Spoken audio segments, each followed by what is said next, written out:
ಪ್ರಕಾರ ಇರಾನದ ಪ್ರತಿಯೊಂದು ಎಣ್ಣೆಯ ಬಾವಿ ಮೇಲೆ ಗುರಿ ಇಟ್ಟುಕೊಂಡು ಇವತ್ತು ಇಸ್ರೇಲ್ ಉಳಿದಿದ್ದರಿಂದಾಗಿ ಸಪೋಸ್ ಏನಾದರೂ ಎರಡೂ ಕಡೆಯಿಂದ ಪರಮಾಣು ಬಾಂಬ್ಗಳನ್ನು ಒಗೆಯುವಂಥದ್ದಾಯಿತು ಎಷ್ಟುವಂಥದ್ದಾಯ್ತಪ್ಪ ಅಂತಂದ್ರೆ ನಿಶ್ಚಿತವಾಗಿಯೂ ಮಿಡ್ಲ್ ಈಸ್ಟ್ ಏಷ್ಯಾ ನಾಶದ ಹಂತಕ್ಕೆ ಬಂದು ನಿಂತಂತೇಳಿ ನಾವು ಗಮನಿಸಬೇಕಾಗಿದೆ.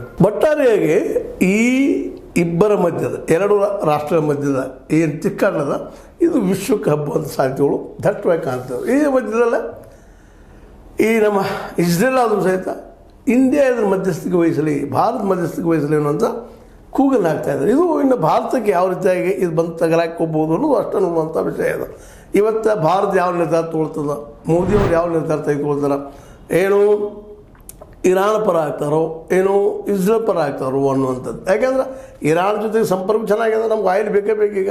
ಮತ್ತು ಈ ಯುದ್ಧ ಮುಂದುವರಿತಪ್ಪ ಅಂತಂದ್ರೆ ಬೈ ಚಾನ್ಸ್ ಹೆಚ್ಚಾಗ್ತಂದ್ರೆ ಈ ಇರಾನದ ಆಯಿಲ್ ಬಾವಿಗಳಿಂದ ಇವ್ರು ನಾಶ ಮಾಡಿದ್ರಪ್ಪ ಅಂತಂದ್ರೆ ಆಯಿಲ್ ಸಿಗೋದು ಭಾಳ ಕಷ್ಟ ಆಗಿಬಿಡುತ್ತೆ ಜಗತ್ತಿಗೆ ಅಂತ. ಈಗಾಗಲೇ ಮಾರ್ಕೆಟ್ ತುಟ್ಟಾಗ್ಯದ ಈ ಆಯಿಲ್ದಿಂದಾಗೆ. ಇನ್ನಷ್ಟು ತುಟ್ಟಾಗುವಂಥದ್ದು ಇಡೀ ಮಾರ್ಕೆಟ ಏನಪ್ಪ ಅಂದರೆ ಇವತ್ತು ಪೂರ್ತಿಯಾಗಿ ನಾಶ ಆಗುವಂಥ ಪ್ರಸಂಗ ಬರ್ತದೆ.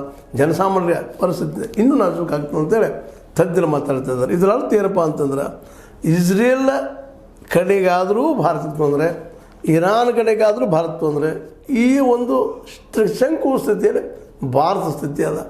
ಈಗ ಇರ್ತಿರೋ ದಾರಿ ಯಾವುದಪ್ಪ ಅಂದರೆ ಯಾರು ಗೆಲ್ಲಬಹುದು ಅವ್ರ ಪರ ಅನ್ನುವಂಥ ಮಾತುಗಳು ಬರ್ಬೋದೇನೋ, ಆದರೆ ಗೆಲ್ಲೋದು ಸುಲಭಿಲ್ಲ. ಯಾಕಂದರೆ ಎರಡೂ ಅದು ಪರಮಾಣು ದೇಶ, ಇದೊಂದು ಪರಮಾಣು